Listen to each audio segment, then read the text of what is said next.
Party people, what's good, baby? Will Middlebrooks, Danny Beatty, Wake and RAKE Podcast, powered by swingjuice.com. Swingjuice.com, the official merch provider for the Wake and RAKE Podcast. Hey, bud, I got a great story for you. Can't wait.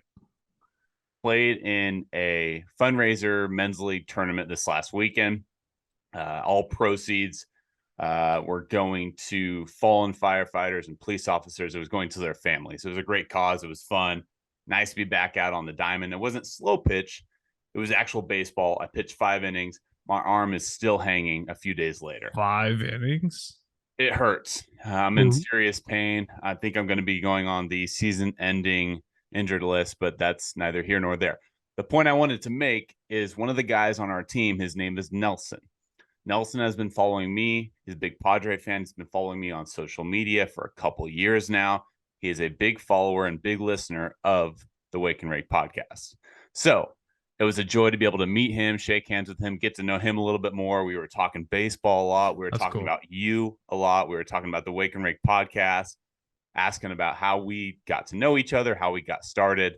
So got to meet one of our fans, and it was great. And Nelson's a great guy. He's got really, the cutest kids you will ever see, second to your kids, of course, Brooksy. But of course, it was great to meet Nelson and meet one of our listeners. So thank you to Nelson. Thank you to everybody. Yeah, it's awesome, man. That's really cool. Yeah. Was he there when you blew out your elbow? Dude, everything's blown out. I need Tommy John. I need when are you scheduled to get Elton John? I got about 4 surgeries scheduled in the next 2 weeks. I couldn't lift my arm for. Have you heard the term Elton John when you have to get Elton John? No. So it's like it's more of a position player thing. But if a guy, some randomly there'll be like a guy slide into a base, and we'll say he's a right-handed thrower, but he tears the UCL in his left arm. So if it's your alternate arm, your non-dominant hand, they call it Elton John. Why would I need Elton John though? I threw with my right hand. I don't know. I just wanted a reason to use that. 5 scoreless, my friend. I still got it. You were just shredding Nelsons. I was shredding a bunch of 40-year-olds who were heading back to their families to cook barbecues. It was a good time. It's a good cause. Yeah, that's awesome. That's always fun.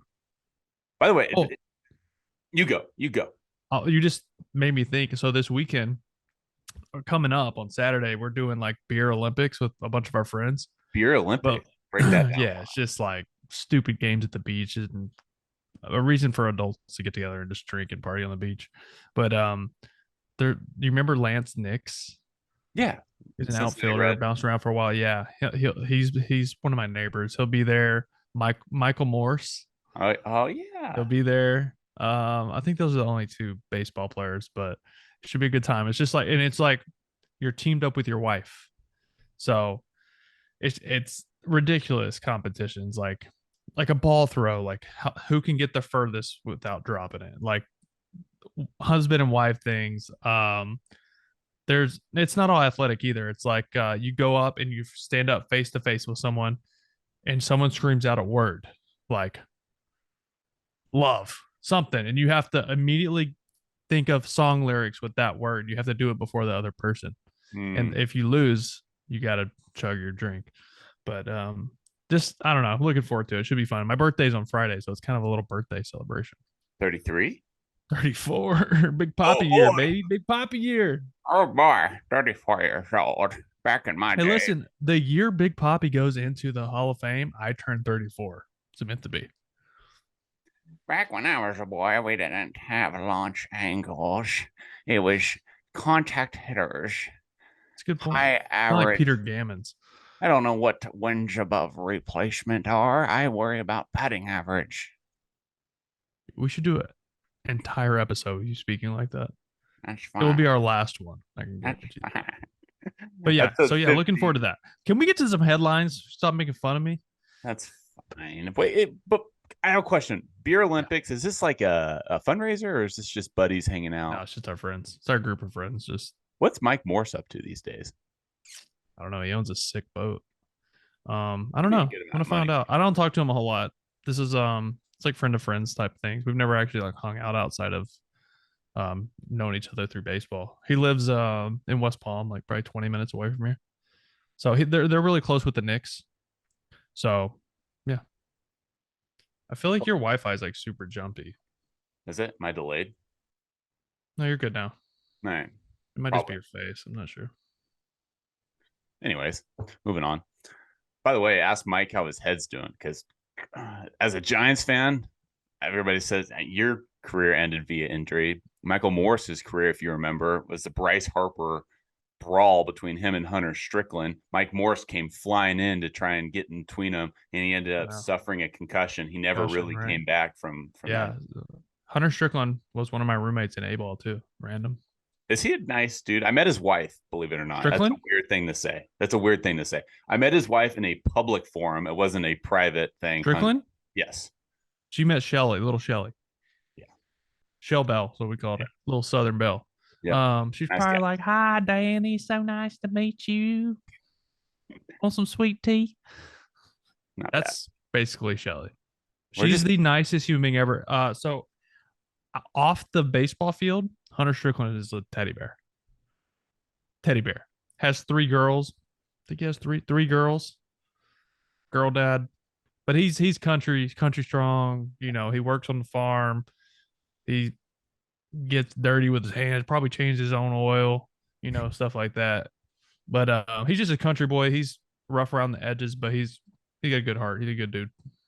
Good pitcher. All right. Talking time's over. Headline time. Let's get into some baseball, huh?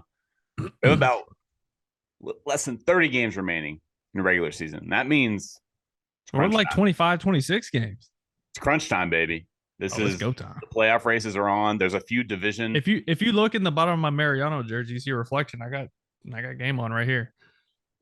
There's a few divisions that are damn near wrapped up at this point. You got the National League West with the Dodgers. Just call it at this point. I mean, they pretty much got that wrapped up. They can clinch, I think, Saturday at the earliest. Houston, alike in the American League West.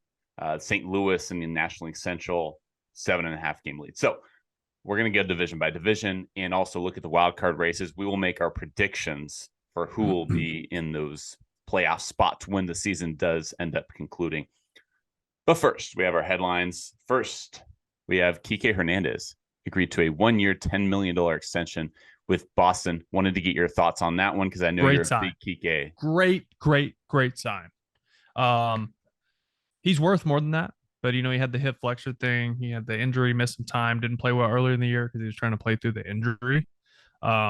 He's a Swiss Army knife. He can play center field tonight and tomorrow night be your starting shortstop and play really good above average defense at every defensive position. Literally anywhere you put him on the diamond, he finds a way to be plus defender.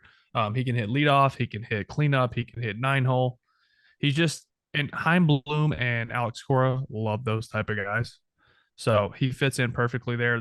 Same with Arroyo there, Christian Arroyo, who's been a really good player for them. But Kike could have probably signed for $12, $13, $14 million elsewhere, in my opinion, if he went on the market. So that just tells me I think he wants to be in Boston. He said he had a sit down with Chaim, and Chaim promised him, like, we're going to make some changes around here. We're going to be good. And he's like, all right, I'm in. If you're going to make changes and we're going to be proactive here and fix the void and our voids in our roster, I'm in. Let's do it. And I'll sign right now. And he did. So love it. I love that. And it just shows that he wants to be a part of the organization.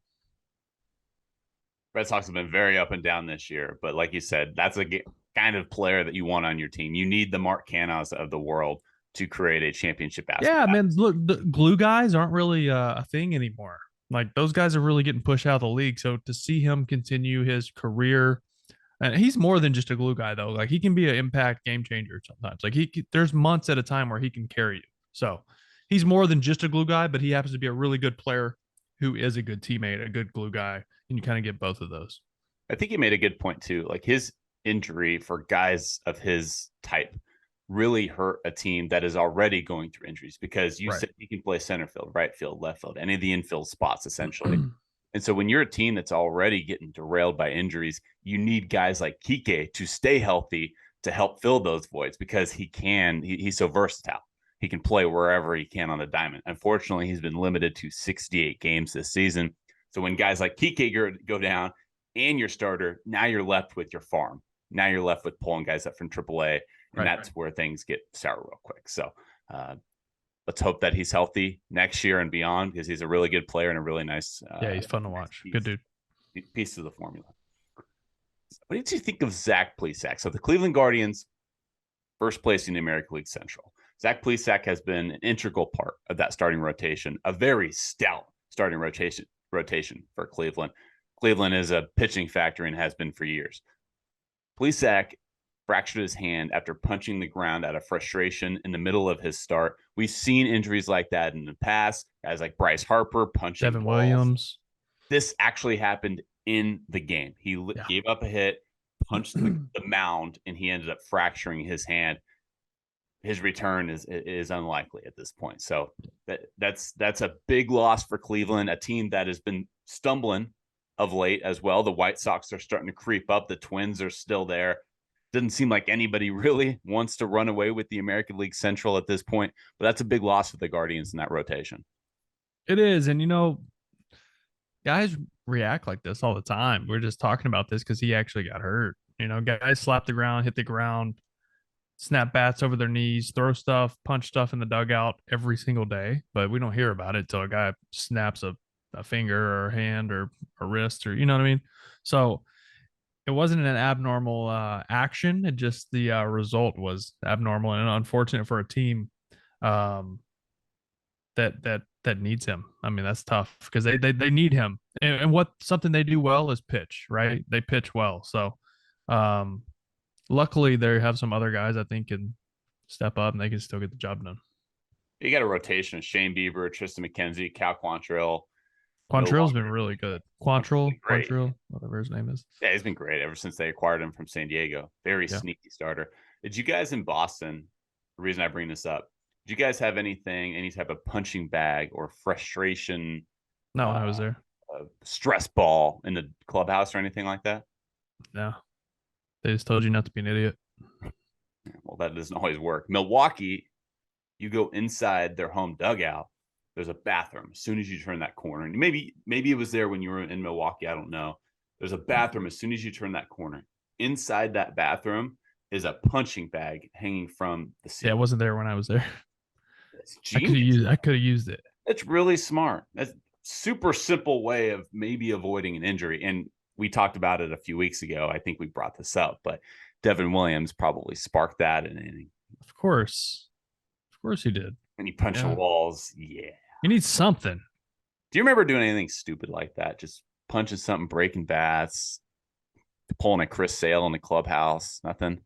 No, I mean, I had some snap in me, but I never felt like I was in the position to be that type asshole, Like, and I'm okay with it. Like, my teammates do it. Like, unless you do it all the fucking time, like, I get it, dude. It's a grind. It's a mental grind. It's a physical grind. And sometimes it just feels so good to just blow up and snap.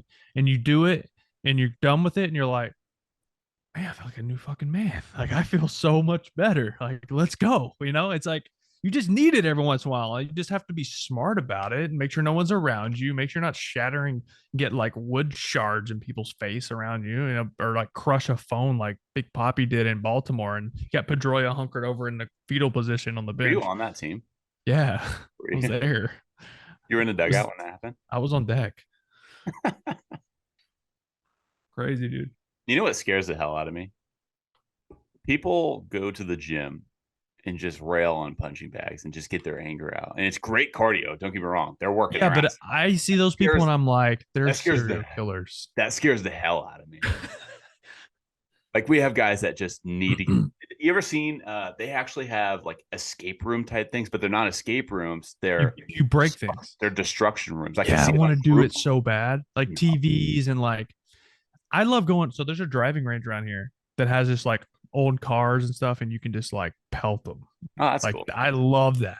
I don't need to be angry. I'd be happy as shit and go out there and do it. But I don't know. There's something in just breaking things when you're not, because you grow up and you're not supposed to break things, so it feels good to do it. Did you ever break a bat over your knee? It was already broken. Looks so painful. I've never tried to do it without it already being cracked. Yeah, you're not that strong. I'm not that stupid. Not that stupid. For sure, Pete Alonso tried it a couple weeks ago, and it did not work. No, it did work. He has done it in the past where it didn't break, and then third time he broke it. And I was like, if you miss once and it doesn't break, don't go back for more, because I guarantee his thigh was purple for like 2 weeks. Brutal. Andrew Benintendi, another injury, and a key one for a team that's already struggling. He underwent wrist surgery. His return is unknown at this point now. And was it hamate? Yes. Okay, I saw the swing and I immediately went, "Oh, that's hamate. He gone." Because then he tried to grip it and he couldn't grip it. He couldn't even try to swing. He just tried to grip it. Now, as soon as you see that bottom hand try to grip it, and he puts the edge of the knob like right here in his hand. That's a recipe. That's why guys went to the axe bat, because that keeps you from the knob. There's no knob to do that, right? Right. Jackie Bradley swings a bat that's just straight, like flare, like there's no knob. It's just straight. But it's not an axe bat. Jeff McNeil does the same thing. I would throw that thing in the dipping dot stand in the second deck. There's no way I could swing a bat with no knob. I had the knob below my hand. I never put it in my hand. I never knew. People said it felt like it gave them more whip, so they did it. Mm-hmm. It felt terrible to me. If you hit one off the end, like it would hurt your hand like really, really bad. But yeah, I saw him take that swing and I was like, oh, he gone. That's hamate for show. Use this this is my bat. Okay. For those listening on the podcast, watch us on YouTube if you want to see this illustration. So it's funny you do that, because like there were times in my career I literally felt like I had that at the plate with me. The bat knob is here. Some people keep their pinky off the bat. So Nolan Arenado does this. Yeah. He only has 3 fingers on the bat / knob. On his bottom hand. Which is incredible bat control. Yeah, it's incredible top hand strength is what it is. Yeah, I tried doing it with a golf club, and I'm shooting it left and right because I don't have that bat control. I don't have that club control. Yeah, I don't know. It's something that I don't know. I stayed away from it. I was more worried about breaking my hand. How long did it take you? Because you had hamate bone surgery. How long did that take you? Oh, I didn't have hamate. I thought you broke a finger. I mean, I did multiple, but I got hit by a pitch. So right here, this go straight down from your pinky at the base of your hand. Mm-hmm. That bone that sticks out is called your pisiform, and then next to it's called your triquetrum. That's right. I forgot we had that. Yeah, broke 3 bones in there, hit by a pitch.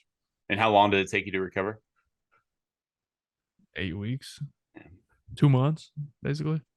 So the Yankees. I was taking some swings in the cage at 2 months.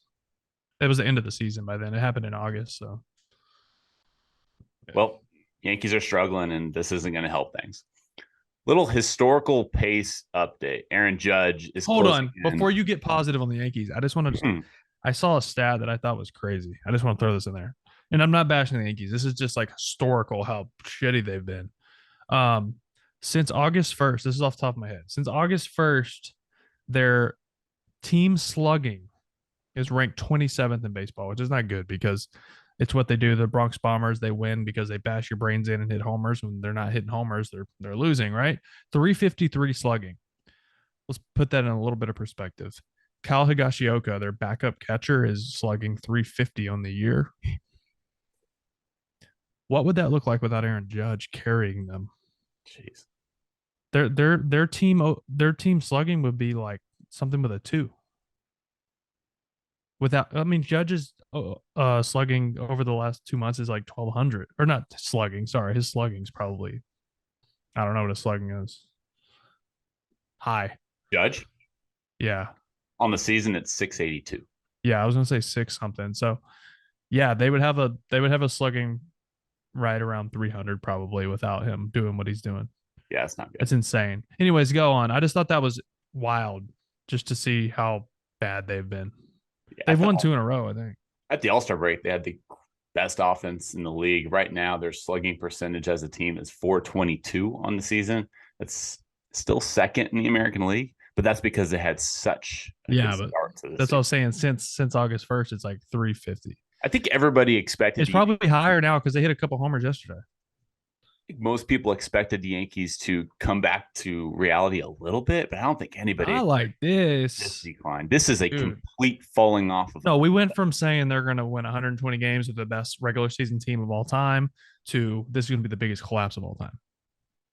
Injuries played a big part of that, but their offense disappeared outside of Aaron Judge.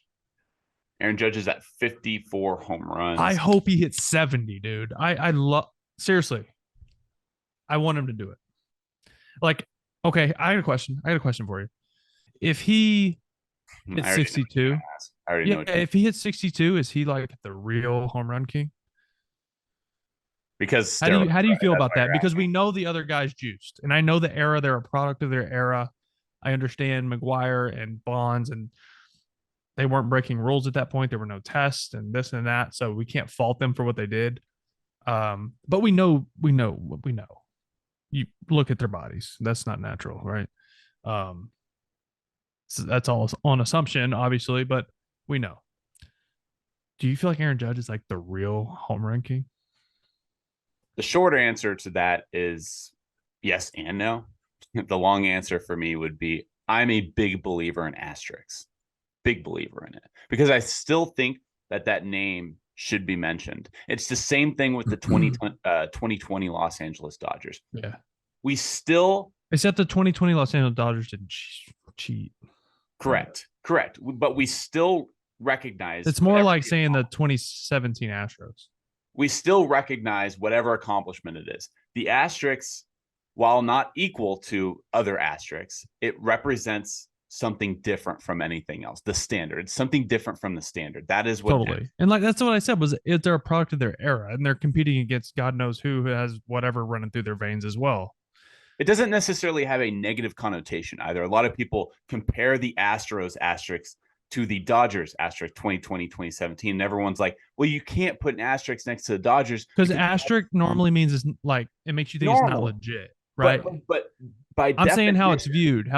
You're right. No, you're right. By definition, it doesn't have a negative connotation. It just differentiates it from the standard. And so to answer your question, he's not necessarily the best, but when you see 3 guys ahead of him with an asterisk next to it, I think everybody knows the context in which those accomplishments were made. And so what was it? How many did Sammy Sosa have? 65? Yeah. Something like that. Let me see. That was in your prime, Sosa McGuire. Fuck off, dude. It was, wasn't it? In my prime, I debuted 66. In 12, dude. I meant like as you were growing up. Oh, I thought you were talking about my career. I'm like, you had to have been like doing 10, here. I'm not 10, 50. Yeah. I was 99. I was 11. Yeah, 2000, 2001. I was 12, 13 years old. 66 homers Sammy Sosa hit. 66. Okay. Yeah, that's right. He also hit that and all a couple years later. Man. Albert Pujols. Fun times.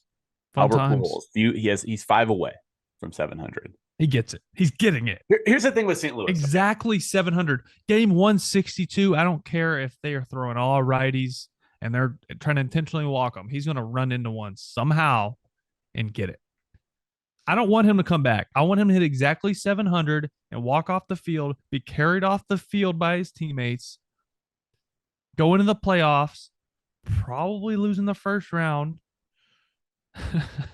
I just hope he gets more than A-Rod. Oh, he's 2 more.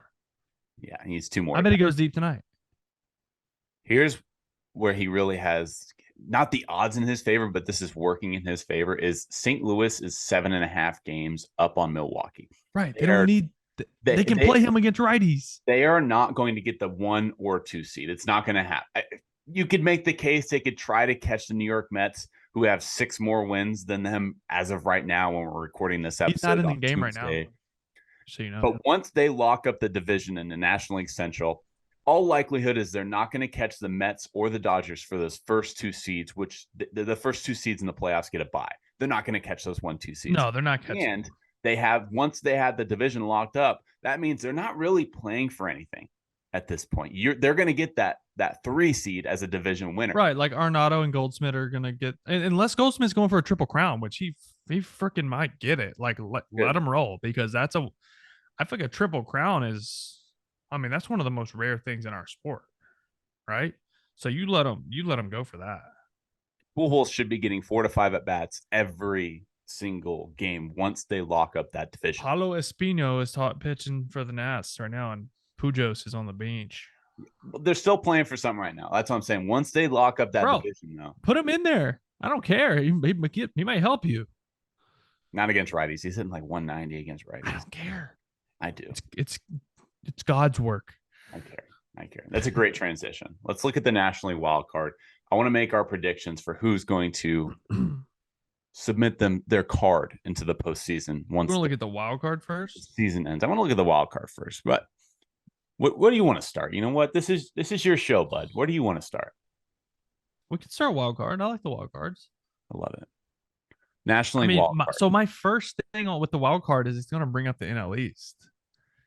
Because the Mets and the Braves. So who wins the National League East then? Dude, you know what? I think the Braves are a better team. I think the Braves are a more complete team. The Braves are one game back right now. They're second in OPS. They're second in homers. They're second in runs scored, all behind the Dodgers, obviously. They're off. They'll just outslug you. And I think their starting pitching can keep up with the Mets. Max Fried is proven to be an ace. Like, he's proving himself to be an ace. Spencer Strider's going to win the NL Rookie of the Year. He's been phenomenal. Amazing. He's going to punch out 10 a night. Charlie Morton and Odorizzi are going to be those two veterans who've been there. They're going to pitch well down the stretch. Odorizzi is going to fall back. Their bullpen's been really good too, right? So it's like the Mets have Edwin Diaz, who's very good. Middle relief, little shaky, right? Scherzer's kind of beat up a little bit. Is DeGrom going to stay healthy? Bassett's like, they still have a really good team. Like, if they have those 3-4 guys in a rotation, it's going to be really hard to beat them in a playoff series. But their offense has become a little inconsistent over the last month. You know, it's like started doing that thing where like Jacob DeGrom's so good that even his own team can't hit, you know? Pete Alonso has fallen off a bit in recent days. His power numbers. So I just feel like there's a lot of guys in Atlanta who were on that team last year and they know what this feeling is. They know what it takes. So I don't know if the only thing that makes me say, okay, the Mets are going to win the East is because you look at their schedule and let's see, they have, 10, 13, 18, 21. 21 of their remaining 27 games are against the Nationals, Pirates, A's, Marlins, and Cubs. That's why I think the Mets have a really good chance of holding on, because they have the easiest schedule of all 30 teams. Now, Atlanta's is not tough. They have the 20th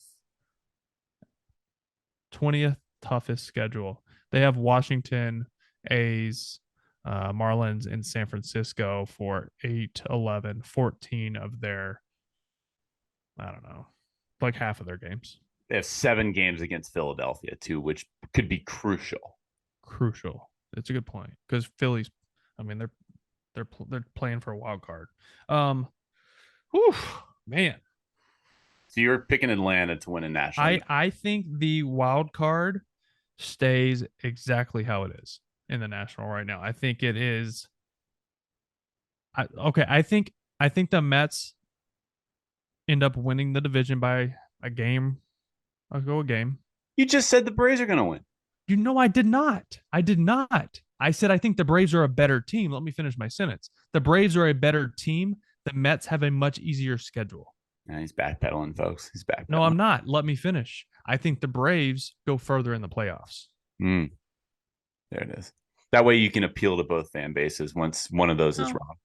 Stop trying to make a joke. Like, I'm being dead serious. Like, I'm looking.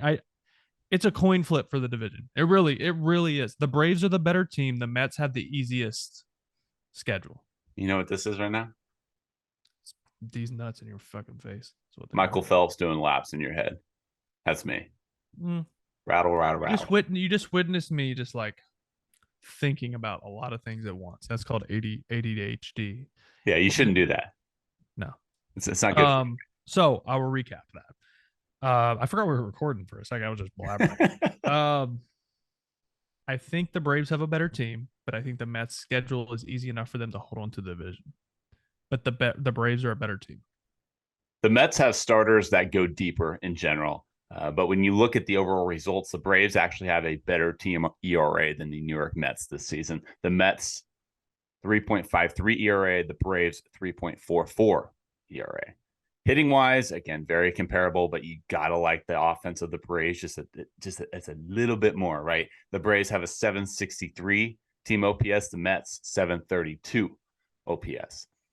It's close. It's close. I agree with you. I think the Braves might be a better overall complete team, right? Yeah. But I think the Mets are better built for a postseason run because look at that starting rotation. Oh, I get that. DeGrom and Scherzer, game 1, game 2. And then you're going to have both those guys, depending on the series. If it's a 5-game series, 7-game series, hope they're healthy. Game 5. If they're healthy, that is true. Because Scherzer's dealing with a little something right now. The Mets he's making his next start, though. So the Mets have starters that can go deeper, as I mentioned, than the Braves typically in general. And the Mets also are dominant in the back end of that bullpen. And the hook is a lot shorter. The leash is a lot shorter in the playoffs. So having bullpen arms to match up, come in and get 3 guys out is a big deal in the postseason. We have this conversation every September. High leverage arms, right? Do you trust Kenley Jansen in the 9th? Normally we talk about it with the Dodgers. Now he's with Atlanta. Do you trust Kenley Jansen in the 9th? Because we trust Edwin Diaz. Yeah. Yeah, I think I still do. Yeah. Yep. What's next? Who were your wild card teams you had? So I'm going to go Atlanta, Philly, San Diego, actually. So you think Milwaukee's out? Yeah. As it stands right now, what it looks like right now. Actually, both wild cards actually are. I think Seattle ends up with the top wild card spot. They have a very easy schedule remaining. Where is it? They have the easiest remaining in the American League, right? I thought so. Yeah. The Mets have the easiest in Major League Baseball. Oh, there it is. Yeah. There it is. It's not even close. The White Sox are the next closest at like 26th. Seattle has 6 against the A's, 4 against the Tigers, 3 against the Royals, 3 against Texas, and 4 against the Angels. Yeah, that's nice. Yeah, it's real nice. They play 3 against the Braves, 2 against San Diego, and 2 against the White Sox. But they're really good.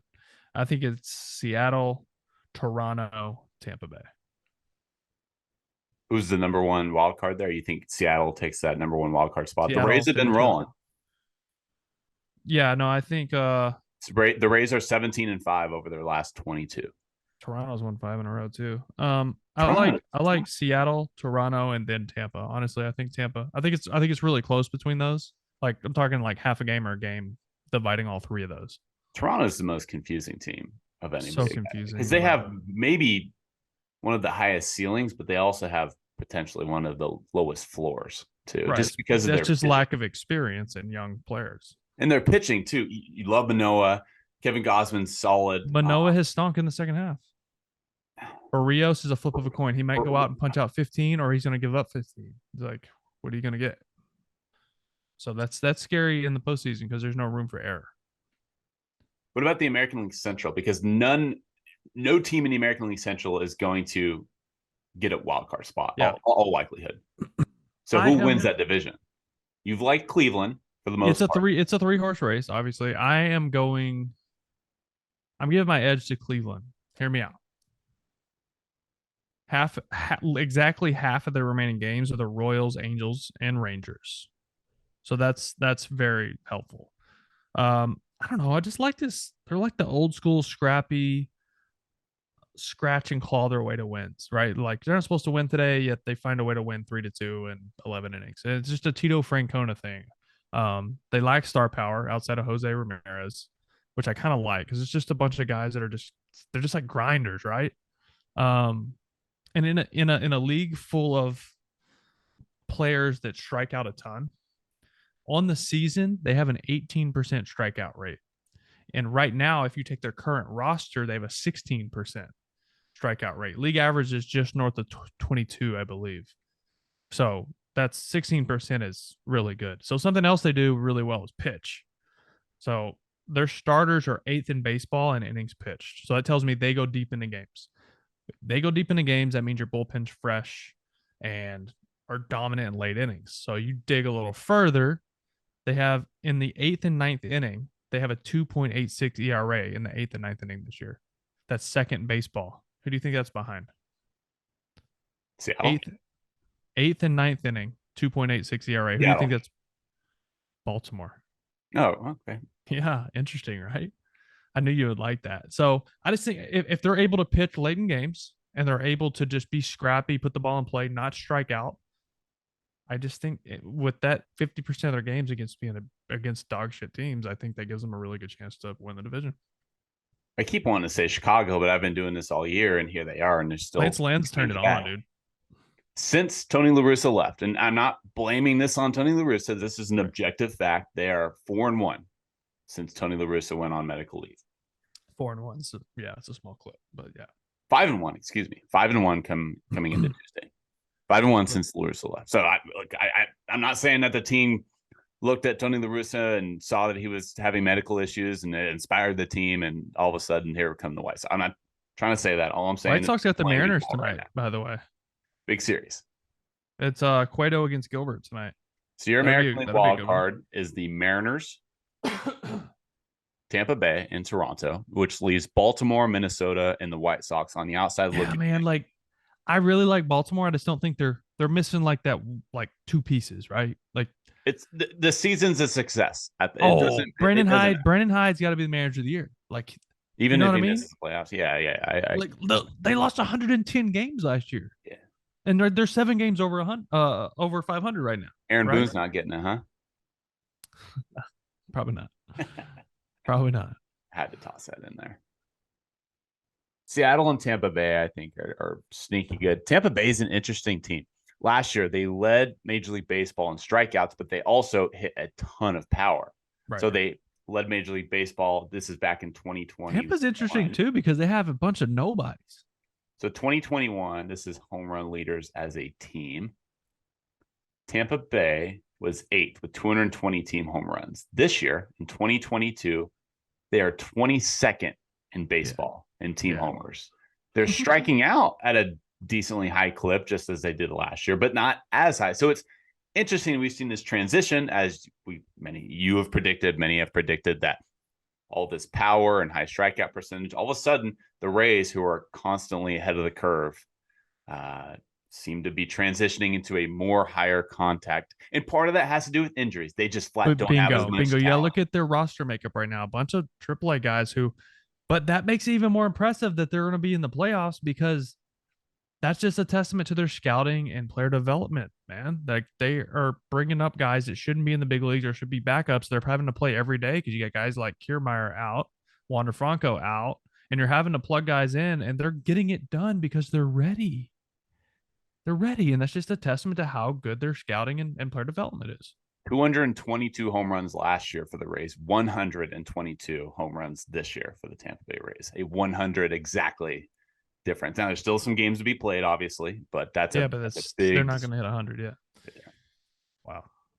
Red Sox are way down on homers, too. Why do you even bring up the Red Sox when we're having a postseason episode? I was looking at the AL East. Oh, sure. What do you got on tap? I know you got to get out of here. What do you got on tap? You going to Nesson up to Boston? Yeah. So I'm headed up on Monday to Boston. I'll be up there for Yankees. They're 2-game series against the Yankees. Off day. Royals come in for 3, and then the little charity golf tournament. Come home. Then hopefully, I'm hoping Jenny has Texas A&M and Arkansas game. They play at Jerry's World at Cowboy Stadium in Dallas. I'm hoping to go there, see some friends and family in Dallas, and then from there I'll go back up to go to Boston and do some more games up there. Feeling confident about your Cowboys this year? NFL starts this week.